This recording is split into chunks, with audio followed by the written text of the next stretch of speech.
Hello everyone, welcome to SEA Focus and welcome to the final SEAspotlight Talk. Thank you for joining us this afternoon at SEA Focus. My name is Ivy and I am a co-founder of an independent art space, SEA the Art Space. I'm also a senior manager of international and museum relations at the National Heritage Board, and I am also a collector. And I'm very, very happy today to moderate this panel titled How to Start Building Collections and Networks. So as you know, building a collection goes beyond just the acquisition of an artwork, and there are multiple ways and entry points for us to do so.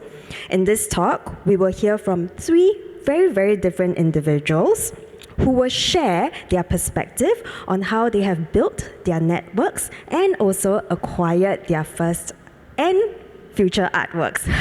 So without further ado, I would start off with my introduction, but just to let everyone know that for this talk, there will be no questions from the floor. So the talk will end very promptly at 3 p.m. and you may take any questions you have with the speakers or for the speakers separately after the talk. So I would just like to briefly introduce my first speaker. Her name is Lena Ng, and she comes from a financial services. Okay, you can applaud. And she comes from a financial services background at a legal firm, and she's a keen supporter of the visual arts and also the Singapore Ballet. So welcome, Lena. Can you share a little bit about who you are as a collector, how you started your collections, and also some of the artworks that you'll be speaking about today? Yeah, thank you, Ivy, and thank you for having me here today. I'm very excited to have this chance to share with you my husband's collecting story, and also to hear from fellow collectors. So I think my journey hasn't been for that long, probably since 2010. My collection journey probably follows a bit of the story of my life. I grew up in Singapore and spent most of my life here until I graduated and started work. And during that time, I think a lot of us who did education in Singapore, there is art class, but it's sort of like, the moment exams come, it's the first things that's dropped. You're not really taught about Singapore artists. So I didn't really get that much exposure until I had the opportunity to move overseas in the year 2000. And then I landed up spending about 10 years overseas. I met my husband in London, who is Singaporean and also had spent a lot of time overseas. And, we shared a lot of similar experiences. So when we finally started collecting, which was around 2010, because of our time overseas, our exposure has been mainly to Western art. Right? In London, we could go to the galleries. When I was doing my master's, I spent a lot of time with fellow friends who were doing masters in fine arts, and they brought me to museums. And again, we were exposed to Western art. So when we first started, it was really about Western artists before I came back. And so I guess the first slide, we were asking what's my first piece that we collected as collectors. I don't have a photo because we have had Damien Hirst's piece for a while, and we've actually put it in storage. So I Googled and I managed to find an article from 14 years ago, which is around the time that we started. And as I mentioned, the Western influence. At the time, because our time spent in England, the sort of young British artist was all the rage, and Damien Hirst was sort of like the bad boy of arts. And so when we thought about buying, we thought, oh, wow, wouldn't it be fun to buy something that is sort of popular? So we bought a couple of pieces of the souls. At that time, we had our 3 kids, so we bought 3 butterflies. And, over time, we've actually stored it. But once we came back to Singapore, we felt this sort of feeling like we had to understand more about Singapore. And so we said, we've been enjoying all this Western art. What about finding out more about Singapore art? So we managed to find a couple of galleries where they were showcasing Singapore art, and we found out more about first-generation artists like Cheong Soo Ping, Chen Wen-si, and also second-generation artists. And that's where I think we really started to understand more, and it felt meaningful to acquire some of these pieces because we also felt like, being closer to our Singapore roots, but also being sort of caretakers of the art for the future. So we also got to know some of the second generation artists, as I mentioned, and Wong Keen is one of them, and you would have seen his pieces right in the center of the piece, and Mr. Wong is actually in the audience today with us. His art really resonated with me because not only is his technique spectacular, and the art is just so different from any other Singapore artist. I think his story really resonated with me. He had gone off on a freighter to the US at 19 years old with a little bag. There's a photo that you can see in some. And when I saw that photo, I just felt it really spoke to me because I was older than 19 when I went overseas, but I also had that feeling like, well, there's a new beginning. I don't know what's going to meet me there. And he also has this way of mixing Western art because of his exposure in New York to all the Western artists and Asian art. And I guess my life has also been that because, my work is a mixture of, I'm Singaporean, I practice Singapore law, but at the same time I work in an international law firm and I have that mixture. So as you can see, this is one of the first pieces of Wong Keen that I acquired, which I really, really love. And you'll see more burgers in there. I won't talk too much about the individual pieces, but maybe just to talk a bit about my collecting journey.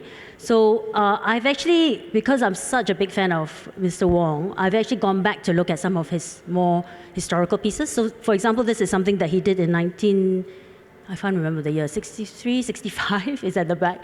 And this was a piece that he did in New York. And I was like, wow, this is a piece that goes back to the start of his journey in the US. And I was really excited to be able to acquire this piece.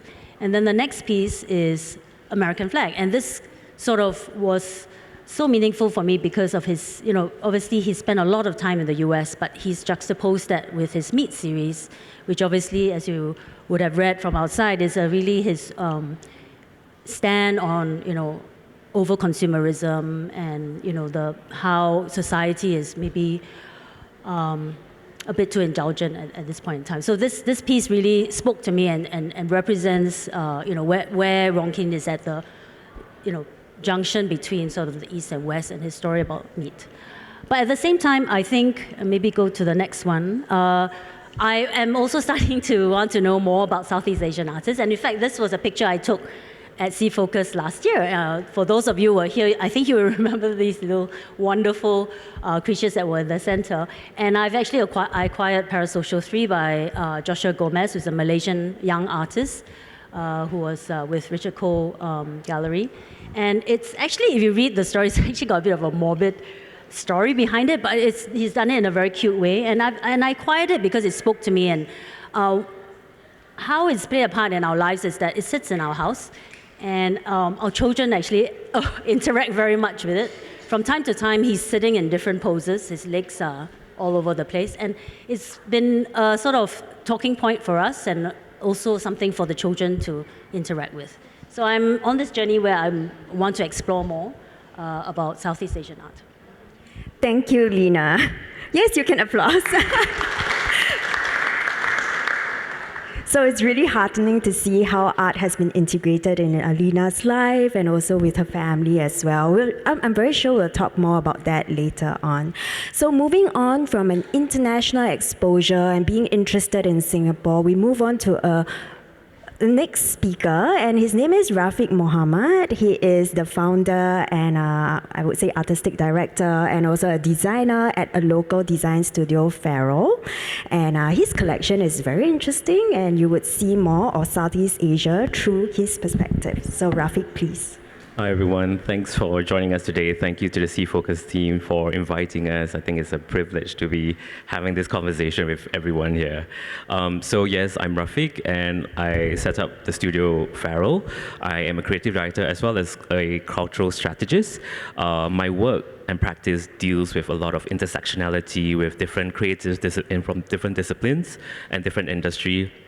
And I began my acquisition and collecting journey during the pandemic, actually, where we were forced to be in our homes and look inwards to ourselves. And I was just scrolling through Instagram actually, where I stumbled upon Malaysian artist Izzat Arif's work. And it wasn't the work that I acquired. It was from another series called Gentle Reminders, where he worked with fabricators that are based in Malaysia to replicate the street signages. So it was a very typographic, very flat work that spoke to me from the graphic and branding perspective. I think that was what drew me, and I saw that there was something in his practice that was rather beguiling, that was not expected from a Malaysian artist of his young age. And from there on, we struck up a friendship through IG. I just DM him and say, hey, how are you doing during this pandemic? And would love to visit your studio and see the works in person once the borders open up. I think it's through that friendship that my love for the arts came about. And prior to that, I was from Nanyang Academy of Fine Arts, where I did my studies. So I was already exposed to all aspects of fine art, from traditional medium like ceramics, Chinese arts, watercolors. So there was already a prior knowledge and access. And I think it just spurred on as I get older in my practice, that I wanted to be involved in the overall ecosystem of the art scene, be it in Southeast Asia. So that's how I started my collection. Would you like to share about the other piece of artwork by Liu Li-ling? Sure. So Li Ling's work was acquired during her solo show in 2023. But prior to that, she had a solo show at Art Outreach at the Hearth Gallery space. So she was there in the show, and we had the opportunity to chat with her and got to know her practice better. And I was drawn to her sensitivity, her rigor, and I think it was important to understand the artist from a human connection. And I think it was a good experience for me to really chat with her and see for who she is as a person that reflects her work. So this was a funny story because we knew that she was having a solo show in Mizuma Gallery, and the lovely gallerist gave us a heads up that, we're installing the works, and if you're interested to pop by, do pop by. So while they were installing the works, I saw it in person, and they said, okay, you know what, I would love to reserve it. And before the show even opened, I was like, okay, you know what, I'm confirming my acquisition. And so when the show happened, there were a few people gathering in front of the works, and they were like, too bad, this piece has been acquired. And I just stood there, I'm like, okay, like I didn't know that the work had gravitated towards other viewers as well. So I guess they also saw something in this piece that I saw as well, which is kind of magical in that sense. Thank you. And your last piece of work is by Ruben Pang. Yes. And is this truly a white umbrella? Yes. So this has a really fascinating story. So my partner and I, we saw the works when it was shown at Ames Yavuz in 2021. And that was like more than 4 years ago. Back then, because of limitations of space and budget, we were not able to acquire the work. But we still thought about the work over the years. I never forget the work until recently last year. I DM Ruben via Instagram and asked him, are the works still available in his studio? He's based in Sardinia right now. So I was thinking like, I have friends that are traveling to Sardinia, and perhaps they could take a peek at his studio and see whether the works are there. And he said, Rafiq, actually the works are at Sembawang in my parents' place. I was like, okay, that's fascinating to know that all these years it's been there. And he was so kind and generous enough to plan like a trip with my partner and I to say, would you like to visit our family home to see the works again? And it was such a privilege to be afforded that. And we saw the works and we were reunited with the works again. It was a lovely series, like a few pieces of these works. And we had an amazing conversation with his dad, his mom, his family members, his brother. So to us, that generosity spoke really deeply to us. And I said to my partner, so I think we really need to acquire this piece now because it has a meaningful, beautiful story behind it. And we did. And yeah, it took us over 3 years, but I don't think we should rush. If it's yours, if it's meant to be, it's meant to be. Wonderful sharing. I'm pretty sure we will hear a lot more about this work later on. But before we move on to our Q&A, we have our, last but not least, we have our final speaker, and she's Jam Acuzar. And Jam shared with us a quote in our introduction. We collect artists, not art, and we would love to hear more about it. But I mentioned that because hearing Rafiq's story, he is really collecting both the artwork and the artists as well, and also building this network. So Jam, can you share with us a little bit about your collecting journey, where that quote or how that quote actually inspired you, and also some of the artworks you have picked for today? Thank you. Thank you so much, everyone, and it's such an honor to be here.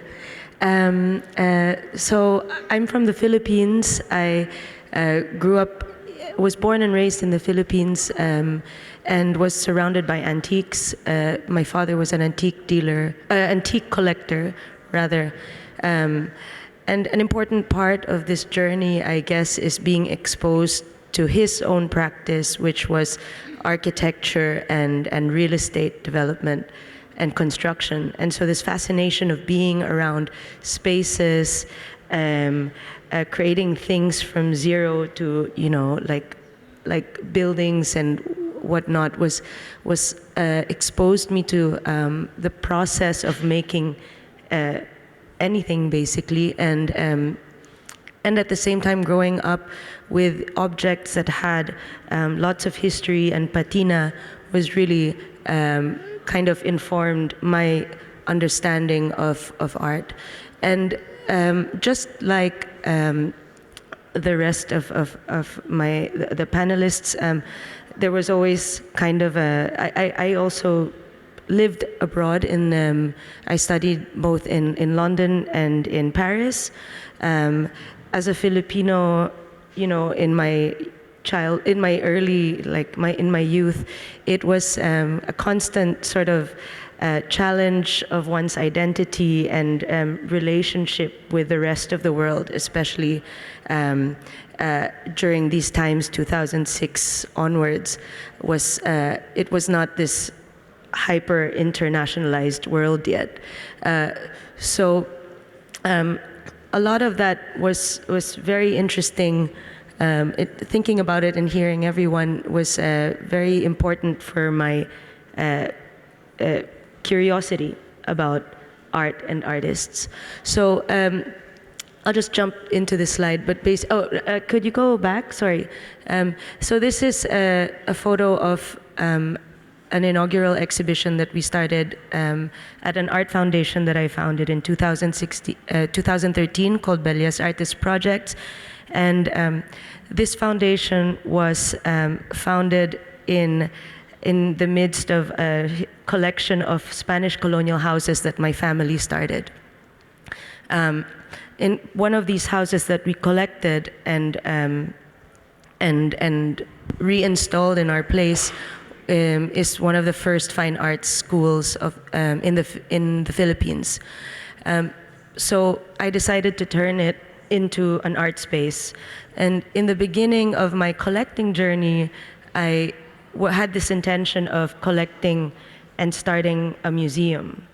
And this is the work by a very important social realist artist called Alfredo Esquilio Jr.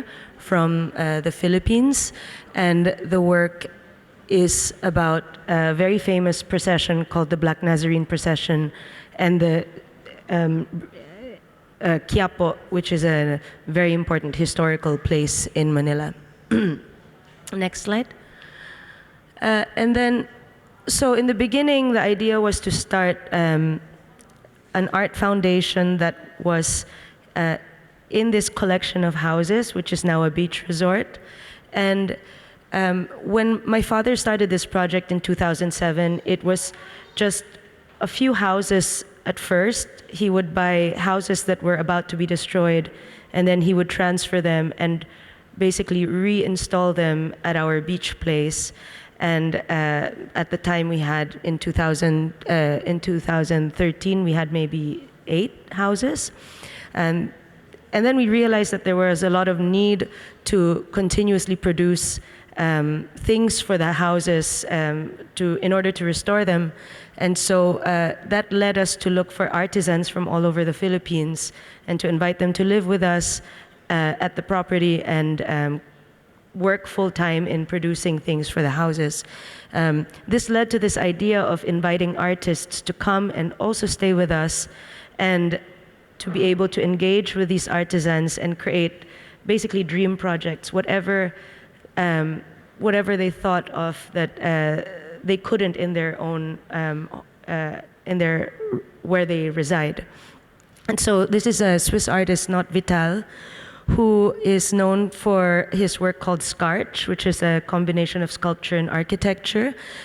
He's quite an interesting artist where he likes to create these types of dream projects in different parts of the world in very unique environments. And he approached us through a common friend and was very interested in building a chapel. And this chapel would have a viewing area that would look out into the sunset.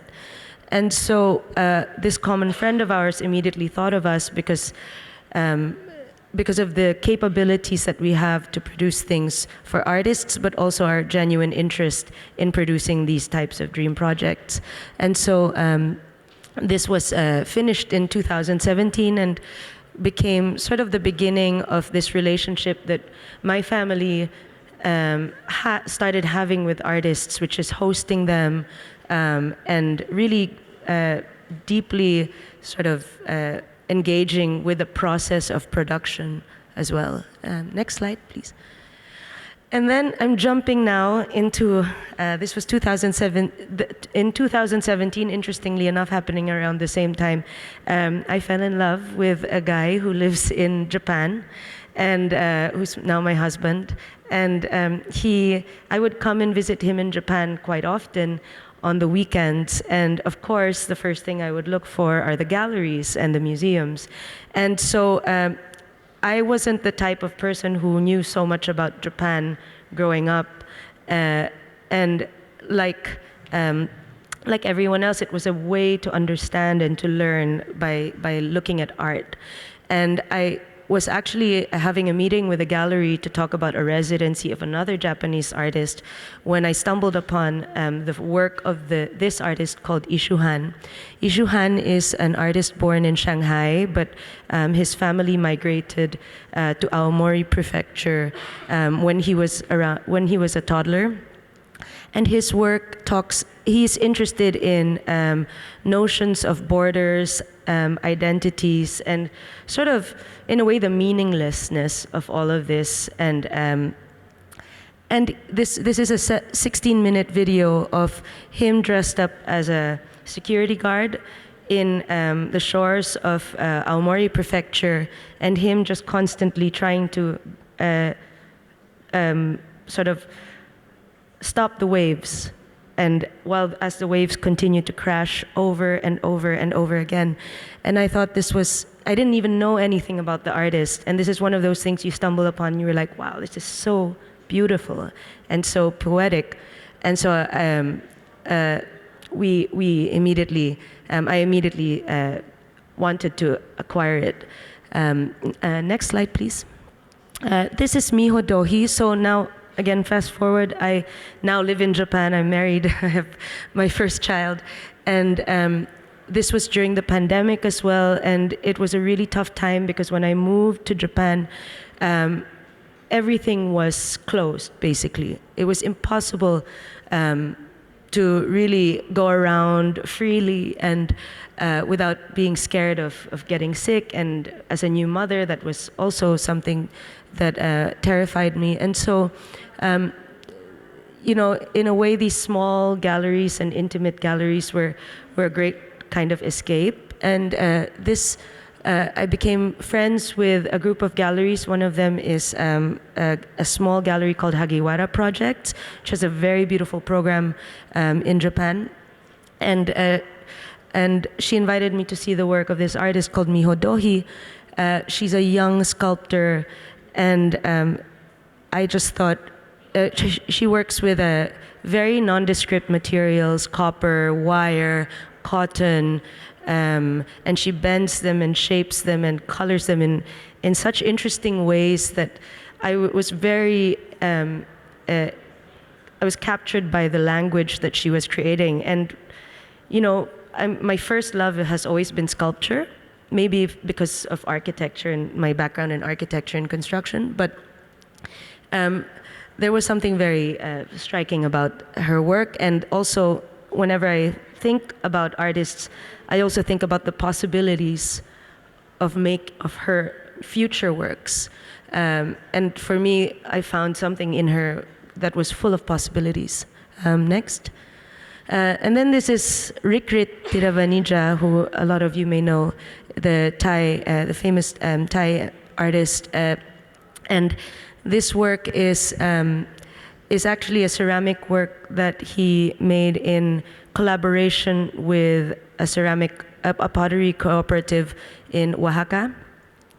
And he went for 2 years. He went and traveled to these these communities to understand the making of this Oaxacan style pottery, barro negro, and at the same time, in typical kind of Rikrit, was very interested in the way that they shared their sharing rituals, specifically mezcal and pulque, which is a type of alcohol, not so different from mezcal. And this kind of not just collaboration through making things, but the human engagement and the non-art making engagement was very, very interesting for him. And it was really an interesting challenge of how do we create a real cultural exchange. These are two sort of groups of people that are very different from each other, from very different worlds. And so how do you create a very respectful and real collaboration through art? And next slide. And so this is the last, but basically all of these practices, all of these, this journey, this entire journey, when I think about it, it's really, as was mentioned earlier, it's really about, I think, my love for artists and the process, and being close to the process of making and thinking about the works is really something that has drawn me closer and closer, but at the same time has not made me so attached to the objects themselves. And we did a residency program at our art foundation, and we hosted so many dinners throughout the years, like gatherings, parties, and this is just, I wanted to show just a photo of, we call it kamayan, or like a boodle fight, where we have all the food in the middle and everyone just comes in and eats together. And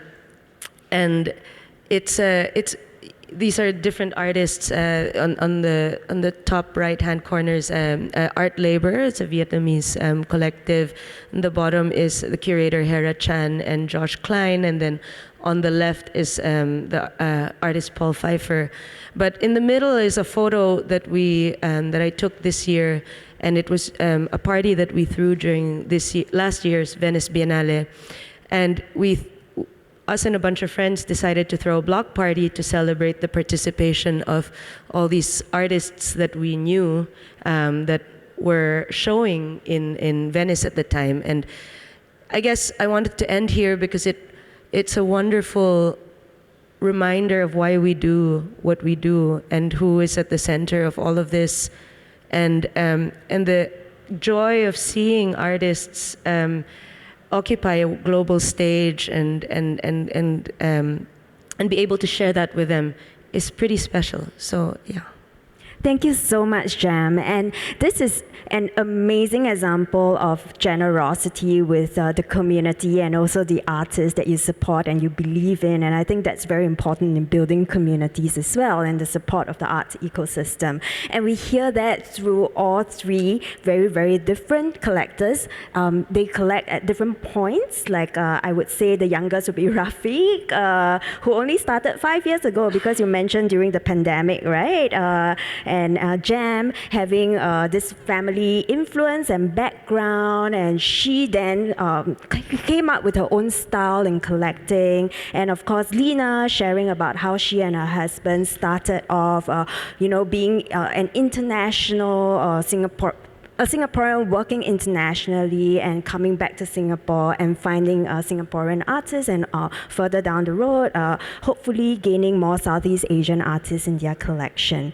But we heard so much about the why, right? But there are very practical issues in collecting as well. I mean, in Singapore, we know that we are limited by space, we are limited by humidity, and we are also limited by, of course, storage as well, and we have our limited resources.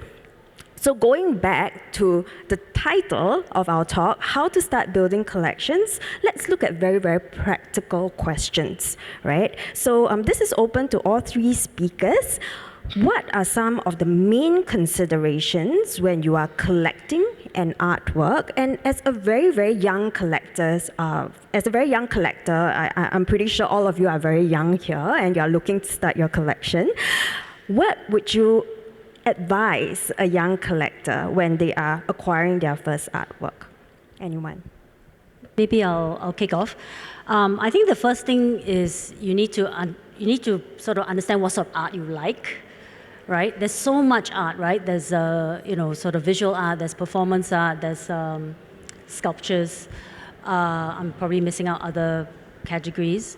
But I think the first thing is to understand what sort of art you like. And I think the type of art you like also evolves over time. I would say that when I started going to all the museums overseas, I really enjoyed looking at medieval art.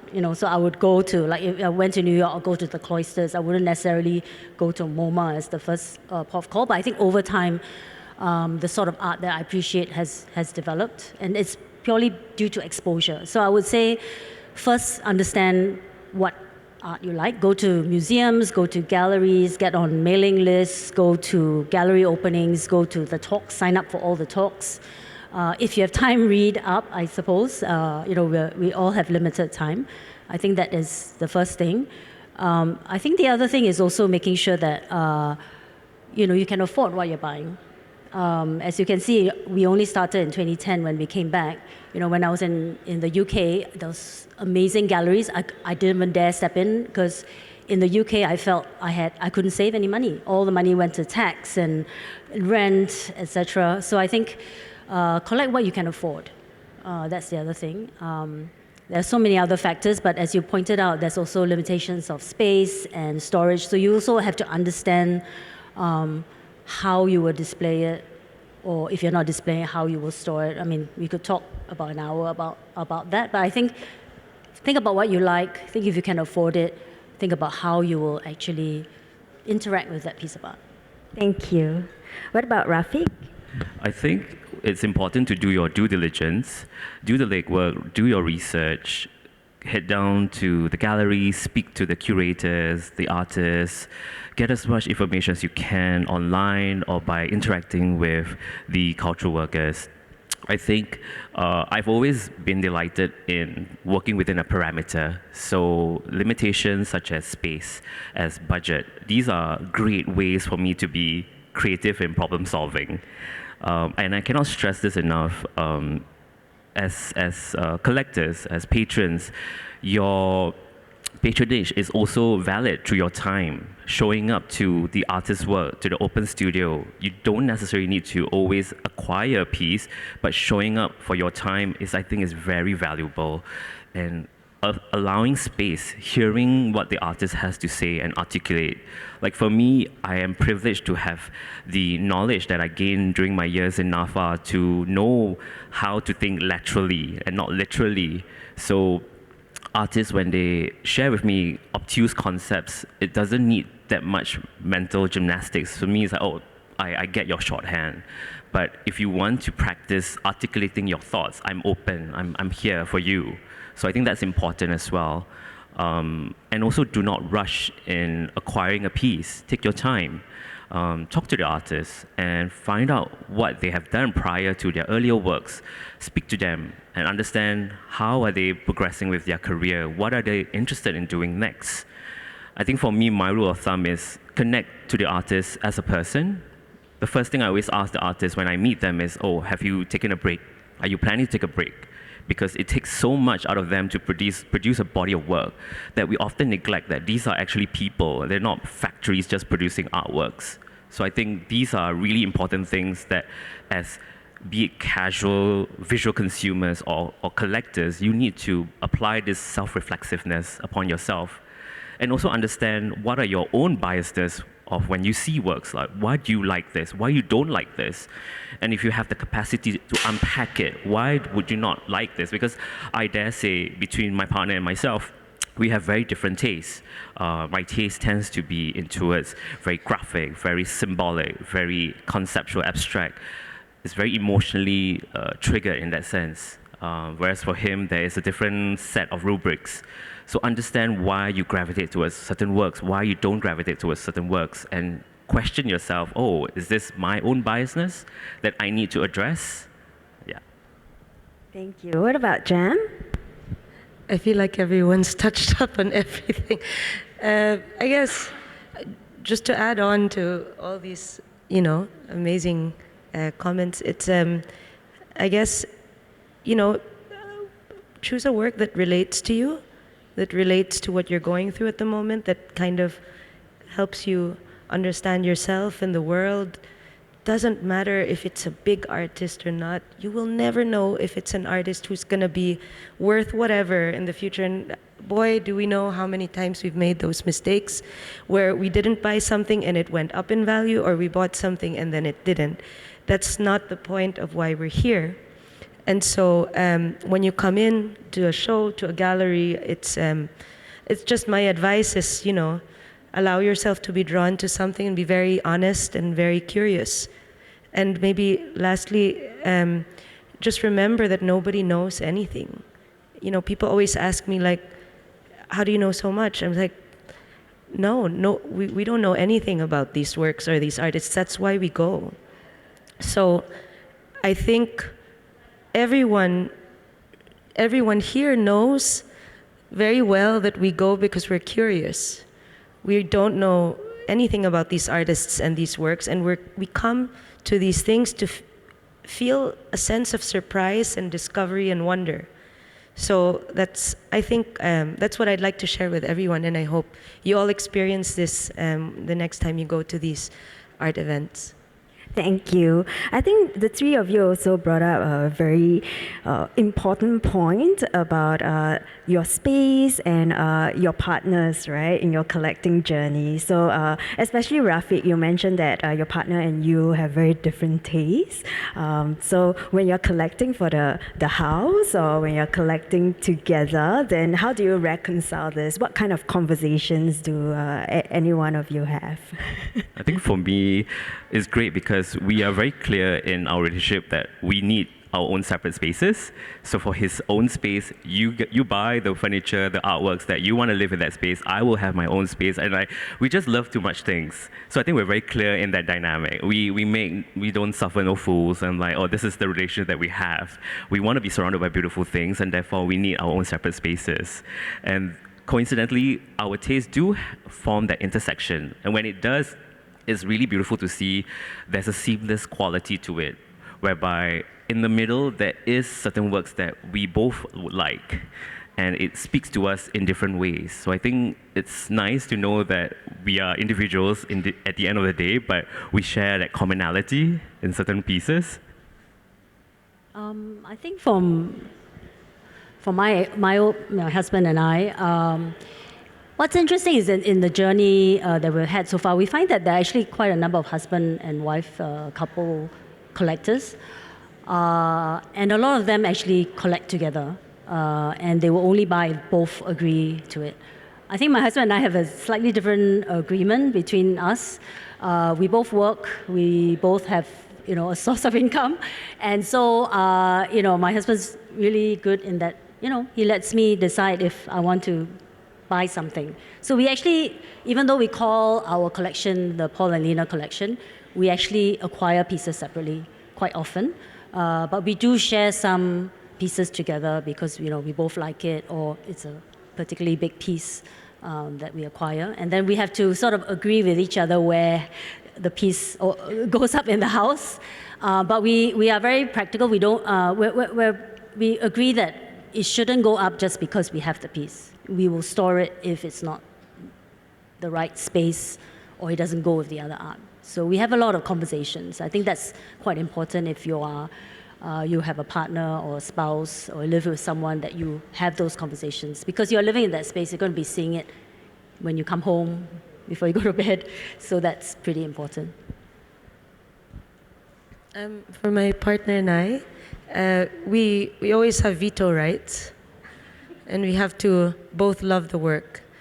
I think it's different also because I started before we got married, and then, you know, coming into things, and it's I'm glad that I can share this with him now. But another important thing with our relationship is that he's also been very much involved in meeting artists and becoming friends. In fact, a lot of artists that we've met, we've become very good friends with. He's better friends with them than I have. So that is another way of sharing this journey, I guess. And lastly, when we do set aside a budget to support residencies or kind of museum groups or whatever it may be, and this is something that we also discuss together. So we see it in a way as part of the entire practice, because we're not really also like traditional collectors that we have to buy. We're not actively building a collection either. We just see it as a kind of holistic like involvement in art in some ways. Thank you. So Jam, just now you mentioned that you started off with your residency space, with the art project, your non-profit, and this has actually led to your collecting journey. So maybe just to delve deeper into that question about the networks as well, right? Was there any notable project? Was there one project that really changed your perspective on collecting, and can you share more about that? You know, during that time, I was doing the residencies. I wasn't buying anything, because I guess and that's another interesting thing. Sometimes you realize also you don't need to buy something. You can just admire it, and you know, and maybe in terms of, you know, I don't know, like I can't answer because I don't see myself really as a collector. I think each project has given me something else, and has, if anything, has just drawn me towards doing more and more projects, being able to share them also with others. And yeah. Thank you. So just to go back to Rafiq as well. So earlier on, you shared that you were a student at Nanyang Academy of Fine Arts. You have this fine arts background, and that actually led to your collecting and acquisition style and taste. So can you share more about how your interaction with these creatives in your work through Feral and also these networks, how it has actually changed from day one, which is not too long ago, 5 years, and how it has developed today? I think for me, I always apply the rigor that I do it in my day-to-day work as well as my social interaction. So I always make it a point to talk to anyone, be it creatives, cultural workers, or even invisible workers in labor in that sense, as people. And I always talk to them and try to make a connection to understand why they do certain things, what is their impetus. And I think from there, there's a genuine friendship. And I think it's bigger than the works that's being produced. I genuinely want to invest my time in this friendship and build that relationship and foster that bridge.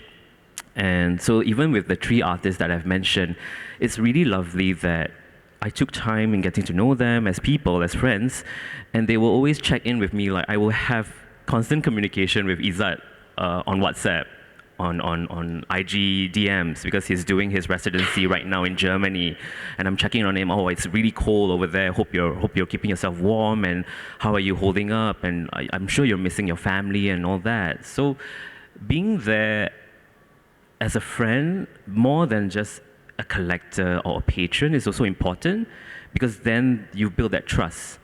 And I'm privileged to have this relationship with Izzat or Ruben. Like Ruben would just randomly text me and say, "Oh, Rafiq, this is the sunset in Sardinia right now that I'm looking at in front of my studio." I'm like, "This is beautiful." Like, it's really a friendship that I didn't knew that I could have. It was just through a simple connection and just wanting to understand them as people. Even with Li Ling, and she's so supportive with whatever I do and all that. And when I wasn't well, she checked in on me or asking me, "Oh, how am I?" and all that. So I think I always see them as people first, not as artists or not as creative workers, because their live-in lives would infer the work that they produce, which is far more greater and important. Yeah, I'll just circle back to that later on. But I think I'll just move on to Lena first, because Lena, you are an avid supporter of the Singapore Ballet as well. So and you're supporting the visual arts as well. So you are all-rounded supporter of the arts as a whole. So I just am very curious. Other than pumping in resources like time, like Rafiq has mentioned, and also other forms of resources like space, which Jam has shared. What do you think needs to be pumped into the arts ecosystem? Not just locally, but also globally. But maybe since we are in Singapore, let's just look at locally. How can us as a patrons, or rather how can people who are not involved in the art be more involved and contribute to this ecosystem?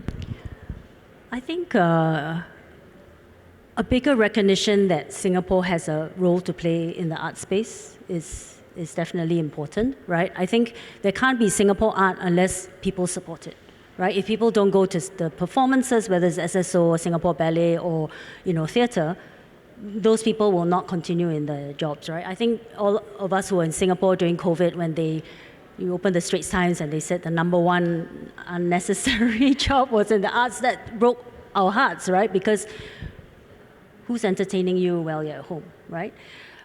So I think firstly, we need the appreciation that we there is Singapore art, and I think, I understand you have a role to play in the education of Singapore art, and I'm pleased that there is more appreciation of Singapore arts in the schools. So I think that has to start. I think Singaporeans need to buy Singapore artists and support them, and not necessarily think that Western artists or other artists are better than ours, because I think you need to have that marketplace and recognition. It's a bit of a chicken and egg problem, right? I think I always hear people saying, can I make money on this piece? But you can't start by looking at the dollar sign. I think firstly, it's very boring. I mean, from my perspective, right? If you're just looking at the dollar sign, and, art is always an alternative investment. It shouldn't be your first investment. So I think firstly, there needs to be appreciation that we have good artists and we should support and not just look at the dollar sign. And then support our galleries by going to them, buy something if possible, because they can't make a living if we don't buy it. Promote them to your fellow friends, bring them along, show them how they can find out about pieces, right? Because, we were just talking before this session, if you just look at a piece, you're not really going to understand it. Show them how you can talk to the curator or the gallerist or the artists. Just ask them questions, and that you don't have to feel, just like Jam was saying, we all start from the base, right? And I think we all learn because we ask questions, and we're not shy to ask the question and look like we don't know anything. So I think it's building that ecosystem where hopefully everyone is proud of our Singapore artists, buy Singapore art, create the marketplace. Because I think if you look at other countries like Taiwan, Indonesia, they all buy their local artists. Why are Singaporeans not buying our local artists enough, right? I think it's building that. Thank you. But I think it's quite heartening because you are buying, Rafiq is buying, Jam, I'm pretty sure you will start buying Singaporean artists, but I'm very sure you are supporting Filipino artists. We see that through your art space as well. Just curious, through this journey, You have been in this journey for more than 10 years, Rafiq 5 years, and Jam, I would say your entire life because through your family as well. Were there any surprises along the way, and were there any challenges or difficulties you have faced? Maybe I talk a bit about the positives first before I talk about some of the challenges. I think through the art journey, which for me has been very organic, I have a full-time job, I have 3 children, and a husband. And so there's very little time left for other things. But actually art has become such a joyful thing to do. To go to the galleries, meet the gallerists, be friends with them, meet the artists, have meals with them, find out about other fellow Singaporeans that love the art, because there are quite a number of also private museums around, like the Culture Story, Prim's Gallery, the private museum itself, and that there are also fellow collectors around. And Paul and I were very lucky to be invited to join the Art Addicts Anonymous it's a sort of informal group, and we actually put up an exhibition at last year's Singapore Art Week. We called it Chronic Compulsions, selected works from Art Addicts Anonymous, where it has actually allowed me to have that social life outside of work, right? In terms of the sort of surprises, I mean, that was actually a nice surprise that I could have that sort of experience when I have no experience in running an exhibition. But together, the 15 collectors put up a wonderful show, and we got to know the curators. I think on the other side is probably more on, I think we talked about budget. One of the things that I was surprised by, and I should have, well, not that I should have known, but I think I would say for collectors, if you're buying, always make sure that you understand what you're paying for. Is there GST? Is there storage costs? Is there transport fees? Do you need to reframe it? How much is it going to cost? Does that piece needs particular taking care of that is going to be costly? And if you're going to buy from the Sotheby's and the Christie's, always watch out for that commission. So that can be a big surprise if you're not careful.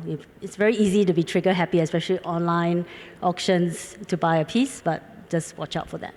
Yeah, I know the import taxes and everything. Yeah. So, what about Jem and Rafiq? Any surprises, pleasant, unpleasant? I think speaking about specific artworks, it's just understanding how to take care of them.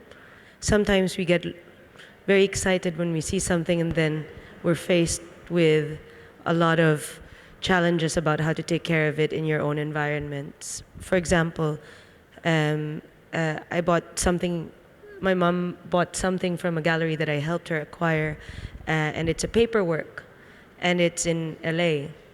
And first of all, shipping costs are so expensive now, and we found out that there's no way to transport it by sea because it's too fragile, and it would invite a lot of humidity. When it gets to the Philippines, it might be destroyed. And so things like that you don't think about, and then you're faced, at that point you've already confirmed with the gallery, it's very hard to back out from that kind of commitment. So, it's a good lesson to learn. The work is still in storage, but it's good to know, to ask yourself whether you can really take care of the work, especially if the material is very delicate, and to ask the gallery if you can rely on them before moving forward. Let's say you really love the work and you say, can I rely on you to help me take care of the work? If anything gets damaged, can I send it back?